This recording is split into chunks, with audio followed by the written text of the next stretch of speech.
If there's anything that marks 2025, it's uncertainty.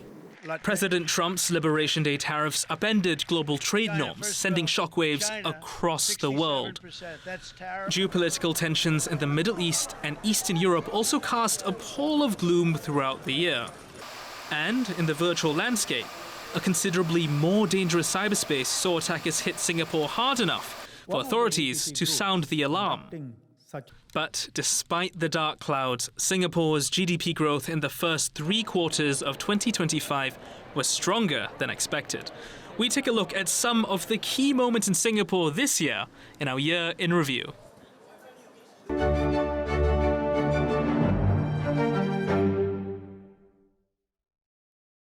Hello, I'm Nicholas Ng. And beyond the tranches of CDC and SG60 vouchers received this year, it may be hard for some Singaporeans to feel the effects of those developments. What ordinary people like us can feel are closer to home, like constantly struggling to get a spot to play sports, or seeing more ads and warnings from a campaign against vaping as authorities crack down on K-pods, vapes laced with the anesthetic etomidate. Some effects, though, hit much harder, like those under 30 struggling to take the first step in their career journeys. Unemployment in Singapore may be low, but sentiments like these of having no luck on the job hunt are widely seen on social media and echoed by many I've spoken to.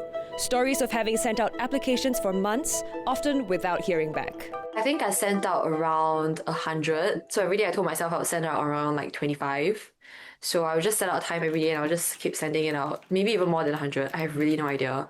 Responses, I got less than 10%, probably 2. That were to progress onto the next stage.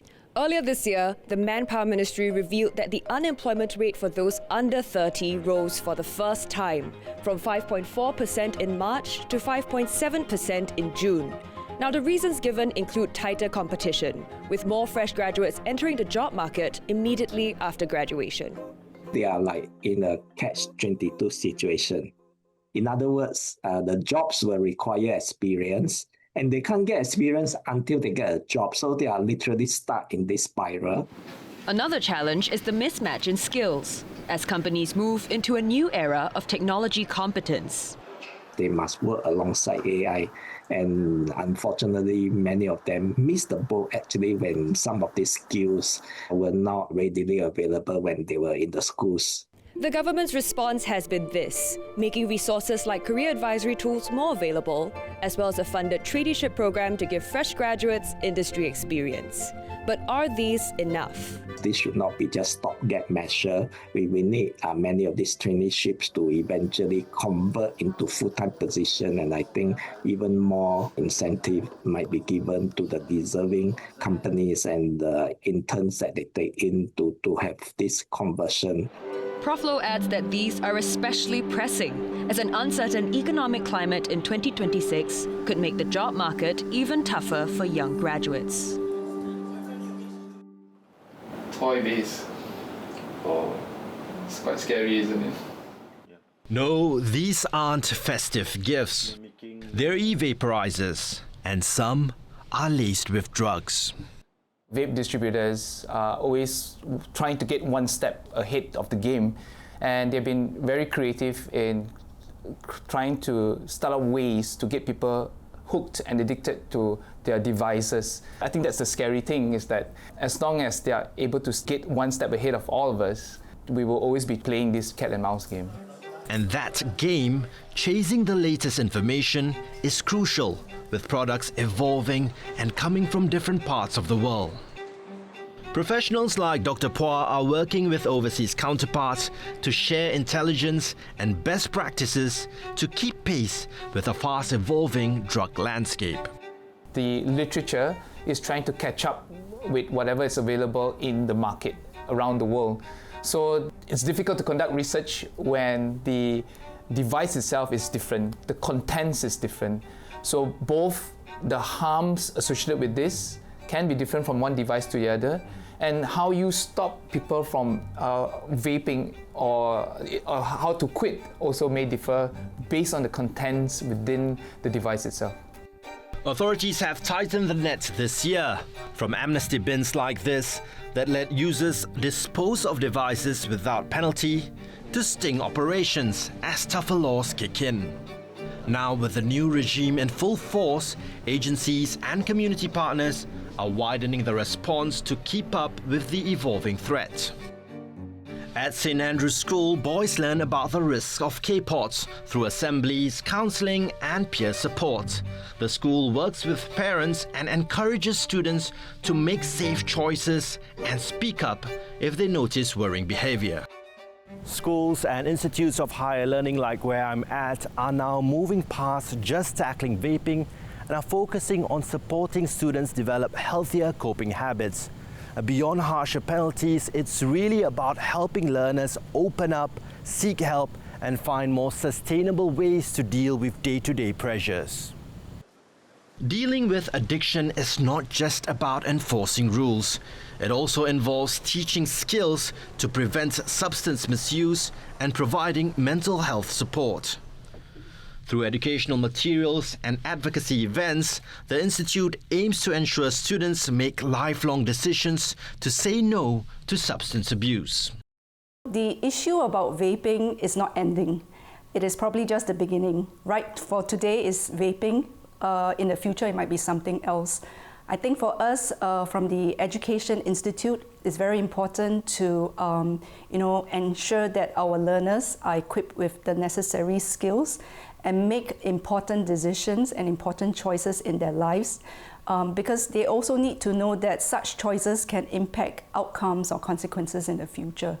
And we want to make sure that they do it with an open mind.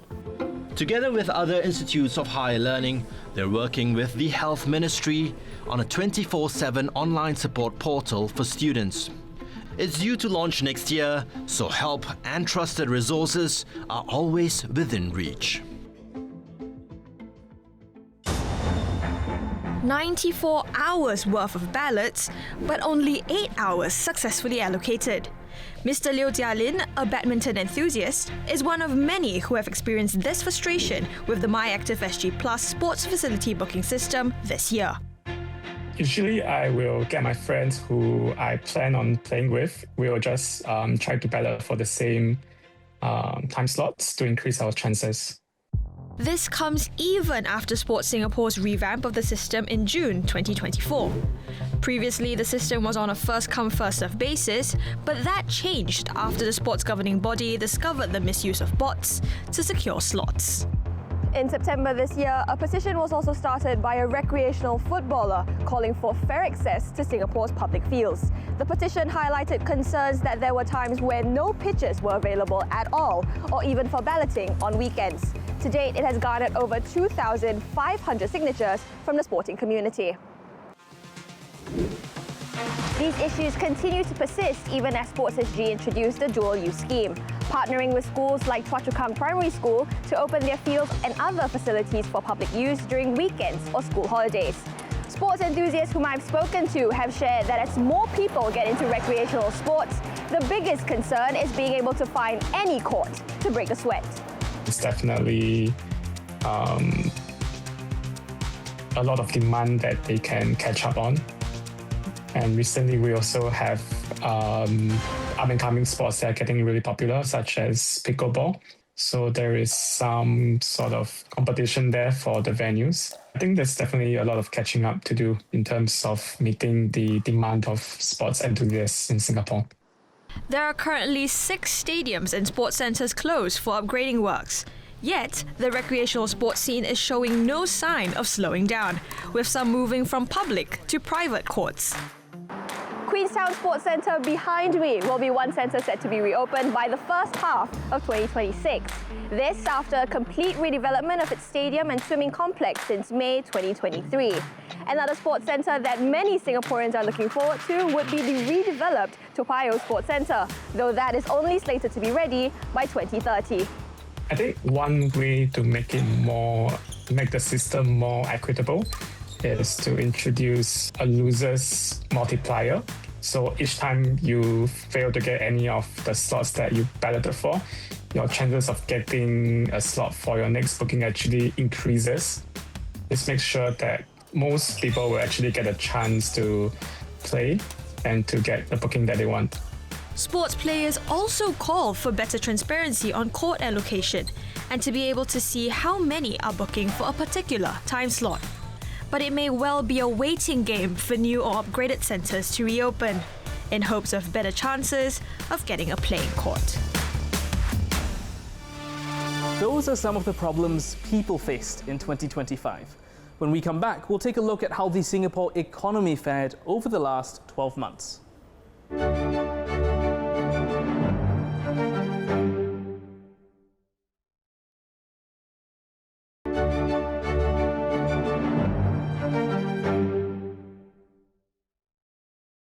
The global economy was shaken in April thanks to Trump's Liberation Day tariffs. All of its trading partners were hit, and Singapore was no different, although it took the lowest tariff possible at 10%. Even so, it compelled the Singapore government, as well as many business firms, to relook and restructure their production and supply chains. Let's take a look at how it's affected firms of all sizes, from the smallest SMEs to the largest multinationals. This life sciences company develops stem cells that can be used in skincare, supplements, food, and even cell therapy. Since the US Liberation Day tariffs came into effect, the firm has had to shift its production and supply chains across its 10 factories worldwide to minimize impact. We have moved more production of the same types of products to be made in USA, but at the same note, then we also have increased the production of our USA factory for China itself. So then China reciprocally is taxing products made from our USA factory, but then we just increase domestic production within China for China. For some firms like this electrical parts distributor, tariffs have actually been a boon. Sales jumped by as much as 7% as customers brought forward orders in anticipation of price hikes. About 30% of its business is exposed to the US duties. So Singapore have actually absorbed part of the tariff-related increase instead of fully passing on to our customers. So this approach has actually helped us to maintain our customers' relationship, but has also overall resulted in our margin compression. So this resulted in approximately around overall increase of the operating costs by approximately 1 to 1.5%. In response to these challenges, the Singapore Business Federation wants to guide companies to better deal with these uncertainties. It has already launched a Gen AI tool that simplifies trade rules and gives guidance on trade agreements. Now, SBF is assembling a team of trade advisors to provide direct support. We are concerned about the competencies of the workforce that are working in this trade compliance, trade operations, trade finance. So we are putting in place a competency framework that will spell out the skills that's needed to fulfill this, and then we'll work with training institutions to run these courses with a view that eventually we will accredit and certify these professionals. He adds that another focus area is helping firms diversify into new markets with more business missions planned for 2026. Singapore's GDP growth in 2025 may have been less affected by tariffs than initially expected.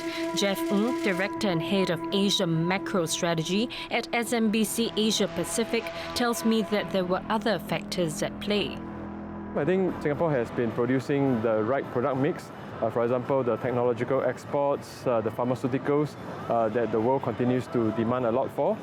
But as the White House moves towards sectoral tariffs in these sectors, Singapore isn't immune. If they continue to change tariff rates, then businesses could be even more reluctant to invest, or some negative news or some increased tariff on Singapore may also cause some other firms to look into other locations. So policy risk, for example, is one that could cause. It's something that could also hit Singapore's largest trading partners. The US could still see a bit of a slowdown from current levels because of the slowdown which has temporarily affected the job sector in the US. Then at the same time, China's growth is still not expected to be too robust. So without these two big markets roaring, that is continuing to cause some headwinds on the Singapore economy. If that happens, Mr. Ng expects the central bank to shift its exchange rate policy to ensure exports remain competitive, plus more measures for local firms. I think authorities will continue to target at, let's say, high-growth industries, helping local companies to regionalize or internationalize, and also I think try to find some diversification to reduce some of the concentration risk from exporting to some of the major markets. So far, the Singapore government has formed a task force to help businesses and workers deal with the impact of the tariffs, protect jobs and adapt to a more uncertain global trade environment. The task force, chaired by Deputy Prime Minister Gan Kim Yong, has been engaging business leaders, workers and graduates. In the long run, it is also hoping to help Singapore businesses and its people stay competitive globally.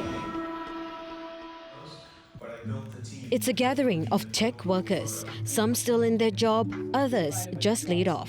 As they trade tips on how to survive the tough job market, part of the session also helps them work through the impact of sudden job loss.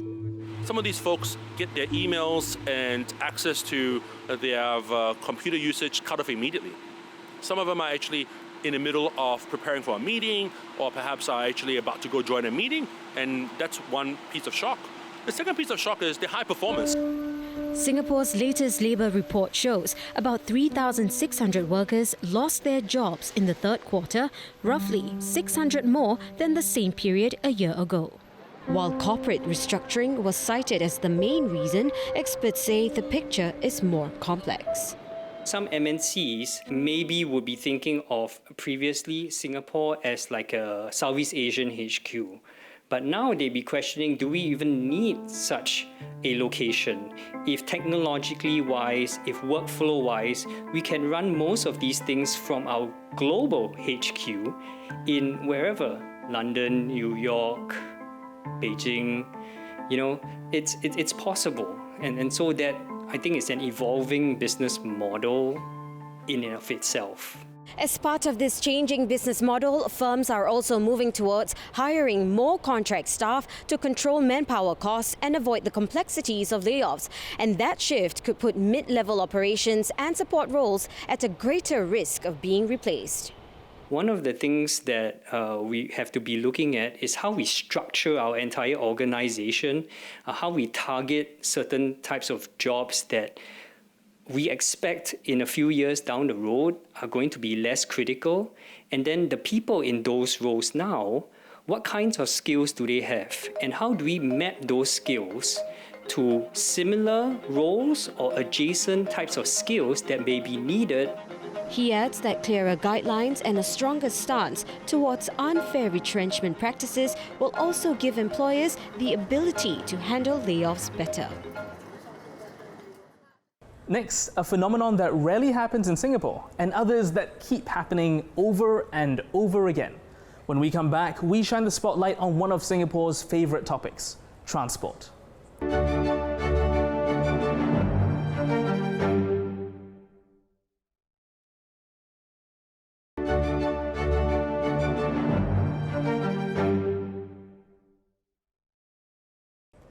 Welcome back. I'm Nicholas Ng and you're watching CNA's Year in Review.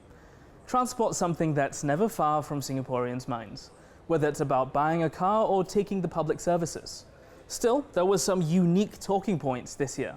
Not only do we hit record COE premiums and saw a sinkhole swallow a car, but we've also seen autonomous vehicles get closer to rolling out. However, there is one issue that just won't go away: train disruptions. Between June last year till this year, Singapore's rail network logged about 1.6 million train kilometres between delays of more than 5 minutes, the lowest since 2020. Authorities say this is still above the target, but it shows a year marked by several major disruptions. Here's a look at the incidents that had the most impact. Trouble surfaced as early as February, with several incidents recorded that month. There were more in July, but 6 August marked the turning point. A track point fault on the east-west line caused a major disruption, lasting several hours, crippling the morning commute for thousands. The fault was traced to a malfunctioning rail switch, the mechanism that allows trains to move from one track to another. Commuters were first told to expect about 15 minutes of extra travel time, but delays soon stretched well beyond 20 minutes as the issue persisted. Engineers eventually found damaged cables linked to the switch and had to replace them. Less than a week later, another major fault hit the network. A faulty voltage transformer at the Sengkang Depot intake substation caused the double fault, disrupting services on both the North-East line and the Sengkang-Punggol LRT for about 3 hours. LTA estimated that more than 50,000 commuters were affected. Between July and September alone, there were at least 15 disruptions, from power faults to track faults and signalling issues. The cluster of incidents led to the creation of a new rail reliability task force to review maintenance processes, probe systemic risk, and prevent another spate of failures. Over the past few months, rail operators SBS Transit and SMRT have been shining a spotlight on what they are doing to prevent such major incidents in the future. These include bringing forward renewal works as suggested by the Rail Reliability Task Force. The task force also convened an international panel of experts. They said that the Singapore system is on the right track, but also had ideas for improvements. Among them are longer planned shutdowns for renewal and maintenance. In response, Acting Transport Minister Jeffrey Seow said there will be more of such closures. Typically, maintenance happens during a short window in the middle of the night when trains are not in operation. As our rail system ages, it will take more time and more resources to maintain the same level of reliability. And the One Transport family will do our best, will do our utmost to meet the expectations of our commuters. But we also hope for our commuters' understanding that even with the best of efforts, sometimes disruptions and delays will still happen, as they do everywhere in the world. While commuters are upset by sudden disruptions, they say they are willing to bear the inconvenience of planned works if they lead to greater reliability. I'm sure they are trying their best because the fact is, I think our MRT lines, in comparison to other countries now, we still have the newest trains. We also have a very proficient, professional team working on it. Maintenance is good so that it won't always break down. Often, after some time, should maintain, I believe. They are trying their best to give us a comfortable life. In the meantime, authorities have made rail reliability data more transparent. The Land Transport Authority now publishes its report monthly instead of quarterly. It also reviews more, including how many commuters are affected in disruptions lasting over 30 minutes. LTA says by doing so, targeted improvements can be made to rail maintenance, operations, and incident response. That's to best minimize the impact of rail disruptions on commuters. Even as efforts to improve move at full speed, one expert says current rail reliability remains decent despite the disruptions. Singaporeans travel a lot. They are impressed frequently by the other metro systems they see in East Asia. They ask, why can't Singapore be more like that? But the reality is Singapore is actually very much comparable to Hong Kong and Japan, for example. But he adds that there is some catching up to do with major Chinese cities and Taipei. He noted that Singapore has continued to invest in improving its rail reliability. The government has set aside $1 billion over the next 5 years to further strengthen rail capabilities, scale up technology adoption, and support upskilling. In late July, a car travelling along Tanjong Katong Road plunged into the ground when the road beneath it crumbled, carving open a 3-meter deep sinkhole. Viral footage showed the car trapped headfirst as water flooded in. Within minutes, the driver was rescued with the help of nearby migrant workers. But it would take nearly 20 hours before the car itself was lifted out. Preliminary investigations suggest the collapse may have been linked to nearby construction activity. A 16-meter deep shaft was being built to connect 3 sewer lines. This was supported by a concrete wall known as a caisson ring, used to stabilize deep excavations and keep water out. And it was this structure that appears to have failed at around the same time the sinkhole was formed. Engineering experts say the collapse could have been triggered by an uneven weight, soil movement, or an underground cavity, all of which would have subjected the shaft to unbalanced pressure that can damage it. In the ideal condition, in the good condition, there should be soil all around the well. And this soil should be confining the well. And the well is stable in that sense, okay? But in the situation that where they are, if the soil is very loose or muddy soil at the depth, and suddenly you excavate into that level, this muddy soil suddenly surge into your excavation. So it created a void on one side of the shaft. While both the shaft and the sinkhole have since been backfilled, investigations into the incident are not over yet. The key question remains: what exactly caused the Quezon ring to fail, and what does it say about the safety of similar deep excavation works being carried out across Singapore? I think one of the important things is to carry out detailed investigation on the ground, to understand the ground before we carry out the excavation. This will definitely prevent existing void that will cause the Quezon to fail, or muddy water that may have happened in the pocket and gush up during the excavation. In the meantime, PUB has initiated a safety timeout to review similar sewer construction works across Singapore and tighten checks before work continues.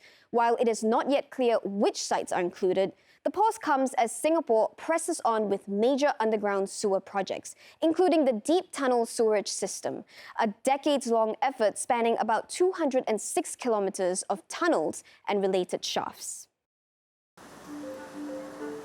A mix of nervousness and excitement for Punggol residents as the neighbourhood looks set to be the first HDB estate with autonomous vehicle passenger service next year. I'm looking forward to that because it's something new, in Singapore also, and it will eventually roll out to other areas. Because it's an autonomous vehicle, you can just code them to arrive on time instead of relying on drivers themselves. AV on the road is quite silent. It's a bit dangerous also. Even somebody, when they're crossing the road, the AV is coming, they never notice any vehicle. Since mid-October, technology provider WeRide has done hundreds of test runs to help these driverless vehicles get used to local road conditions. It also leverages technology to help the AVs make safe and split-second decisions on the move. Scenarios could include like pedestrians crossing, zebra crossing, and maybe vehicles cutting suddenly. And we also have deep learning AI-based prediction models. This prediction models was trained based on the real-world data, so it can very precisely to predict the mobility and the trajectory of the other route participants, like the pedestrians and other vehicles. Beyond rigorous testing, authorities also keep a close watch on the vehicle's performances through roadside cameras and data from operators. The technology is maturing, so we are taking then the next steps to then introduce autonomous vehicles to the heartlands. Right? Autonomous vehicle trials are actually not new to Singapore. The more important thing, the level of public acceptability, that whether commuters, other road users, even pedestrians, they feel comfortable with autonomous vehicles. Driverless buses will start plying the roads in Marina Bay and One North from mid-next year. Authorities say this transformation will create new job roles and they will work with unions to upskill workers into future-ready roles. COE premiums for categories A and B this year gradually increased before peaking around October. At their highest, prices hovered around $130,000 to $140,000. Market watchers say that strong demand of Chinese electric vehicles has contributed to this surge. New EV brands like Iron Motors debuted in the local market this year. Despite intensifying competition, the brand's dealer says there is still a rising demand for premium EV cars. Customers are willing to pay for a car are more discerning and with bigger purchasing powers. So certainly iMotors will cater to a segment of customers who are willing to say, look, I want the car that's the latest, the greatest, and something that will bring me from point to point B, not only for now, but for the next 10 years. It joins around 17 other Chinese brands currently active in Singapore. Data from the Land Transport Authority shows that more than 12,000 Chinese EVs were registered between January and October, surpassing the 7,772 recorded last year. During this period, their collective share has made up over 60% in Singapore's EV market. Today, if you are buying SUV or MPV, there's many choices. In China, for all these cars, is many. It's more than European made and also Japanese made. The price also quite competitive. Everybody trying to have some market share. An analyst added that EV rebates of up to $40,000 combined with strong demand have pushed COE prices higher. There was healthy consumer demand for it. Also, it meant that the dealers were trying to make as many sales as possible, and they were willing to basically pay higher COE prices to make those sales.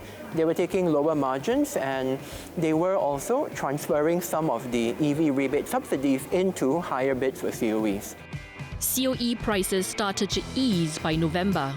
Associate Professor Thesera says it's a sign that the market is easing, with the earlier EV buying frenzy now tapering off. Looking ahead, he expects prices to fall over the next few years as more cars reach the end of their 10-year cycle. When we come back, we'll take a look at the biggest event of the year, Singapore's 60th year of independence, and how the country celebrated the milestone.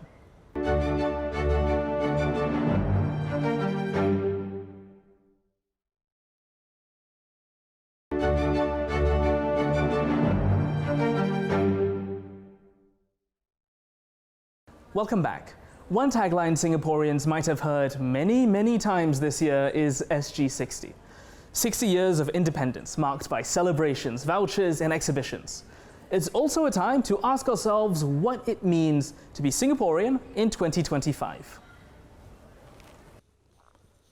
But there is one event that looms over them all, the general election.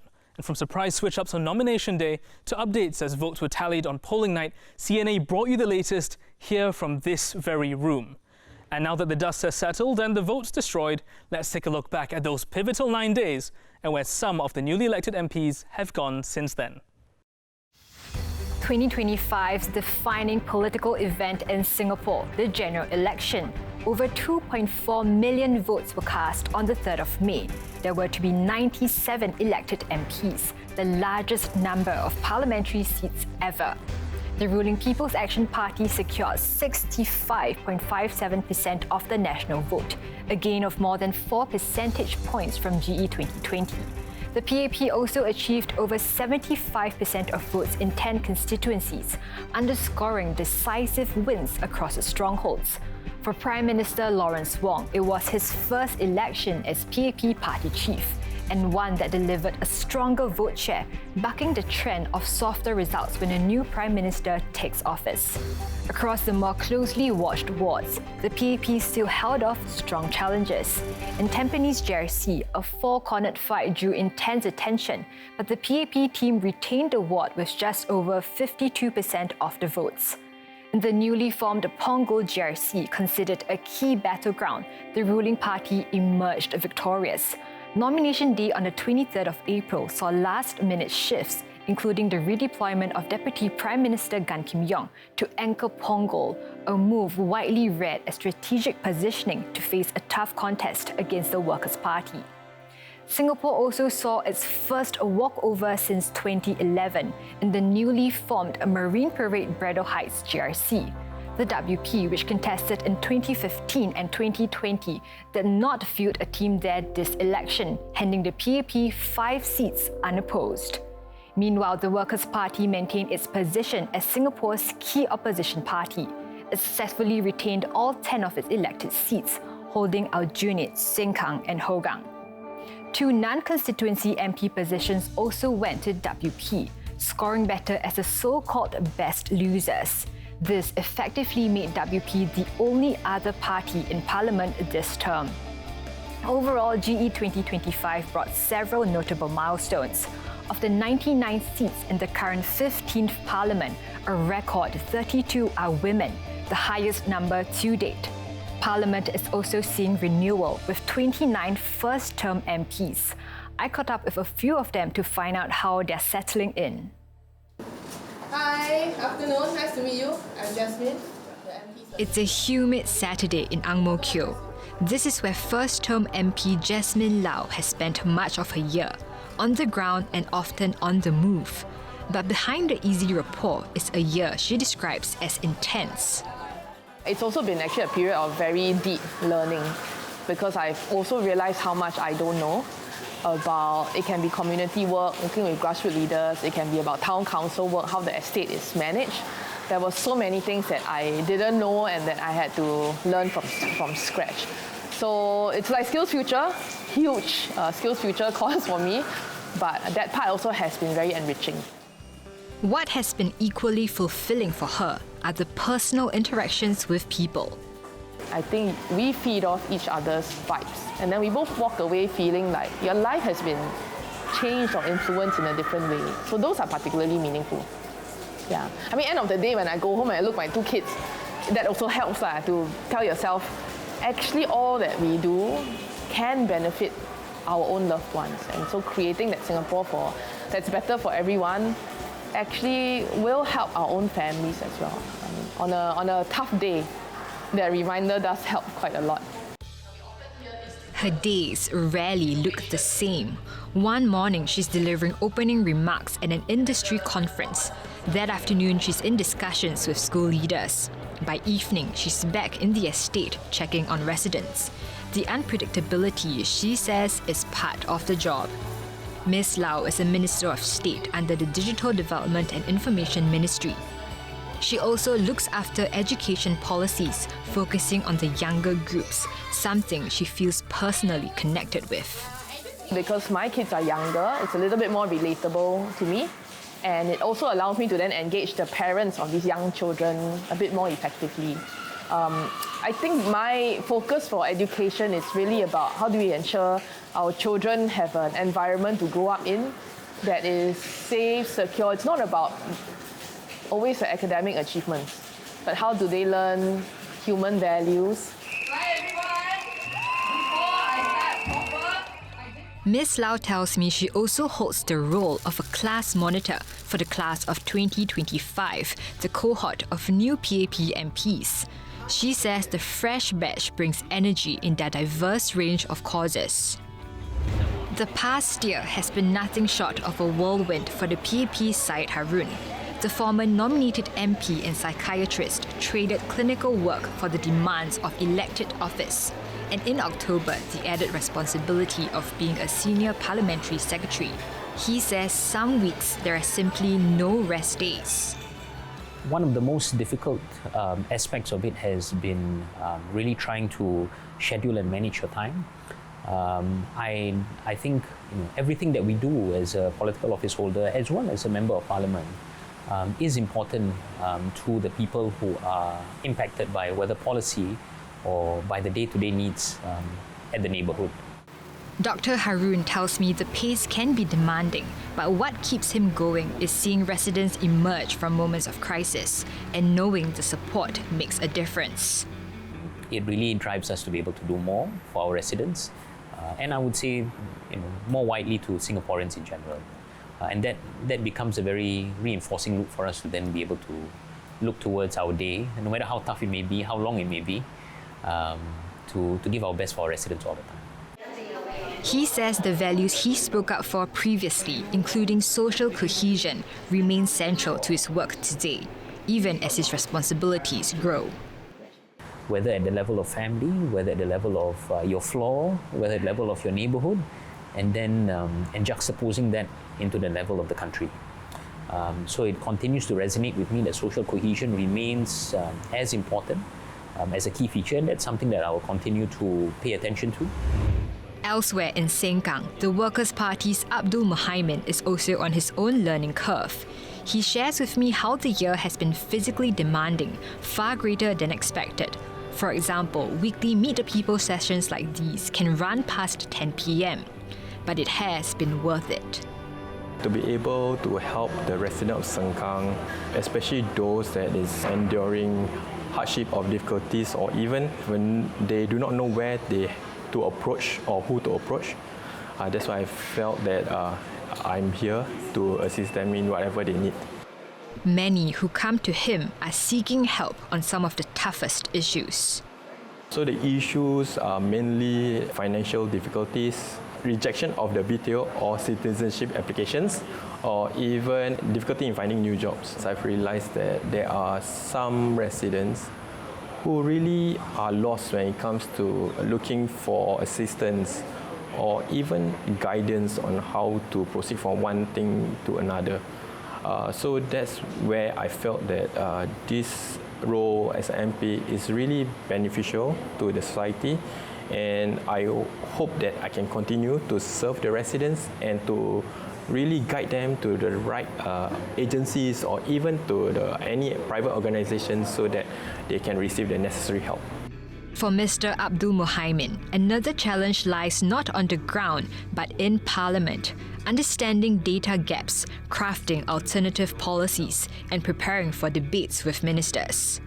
As a first-time MP, the main thing that Mr. Pritang always highlighted to us is that always be prepared during your parliamentary session. So I'm always prepared, and I will have a lot of information ready just in case I were to be in a debate with a minister or MOS or SMS. The MPs say their first year has been a crash course in people, policy and persistence. And while the challenges are different, the goal, they say, is the same: to serve and to keep learning. For many Singaporeans, watching the annual National Day Parade is a family affair. It's not any different for this couple who have been participating for over 2 decades. When the first year we joined, everybody very friendly type. Then that's why made me to want to join every year. So after I joined 2004, then I got my husband to join me. And after years of watching his parents marching proudly, their son Sha'ari also took part. He says the NDP is a reflection of the work that Singapore has put in over the past 60 years, a lesson he hopes to pass on to his sons. It's just not the happy moments in the NDP, it's the struggles that we face through behind the scenes, the struggles in the past years. So it's the struggles in the trainings that made the actual day in NDP seems easy for us to go through and have big smile. So behind that is the sacrifices of every Saturdays, sacrifices of not being with our own families. So it's the struggles that made us to get to the point that we need to achieve. Beyond the NDP, Singapore's Diamond Jubilee was marked with a slew of national efforts. From SG60 vouchers to culture passes, there was something for everyone to enjoy. One sociologist says these efforts are a good reminder that as Singapore continues to prosper, every resident will enjoy the benefits of that progress. This was a critical year to take stock on the core values that will guide Singapore forward. What does it really mean when we say that we are multicultural? To put it simply, I'm Singaporean, so don't mess around with me when it comes to race and religion, right? Being Singaporean means that we respect and embrace persons of all ethnic backgrounds, and we respect their religious beliefs. And in doing so, I think these core values will anchor Singapore. And if we continue to remind ourselves, what does it mean to be multicultural? What does it mean to be an inclusive society? And just work at these, it will see us into our 70s, 100s, maybe even 200s.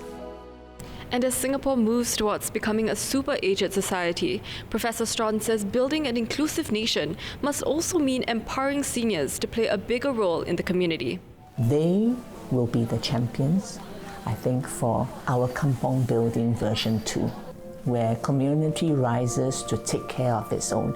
So I'm actually very excited. I hope that in the next 10 years, we will see a transformation in our neighborhoods where more older adults will be visible in the neighborhoods and they will be stepping up to support those who may need them, young or old, because they are now going to be our champions of social support in our communities.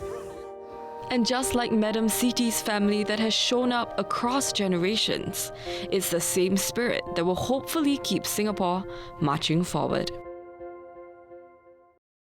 That was our 2025. We've weathered economic headwinds, transport disruptions, layoffs, and even a sinkhole. Throughout the uncertainty, we've shown a side of Singapore ready to face the challenges ahead as we reach 60 years of independence. I'm Nicholas Ng, and thank you for watching The Year in Review.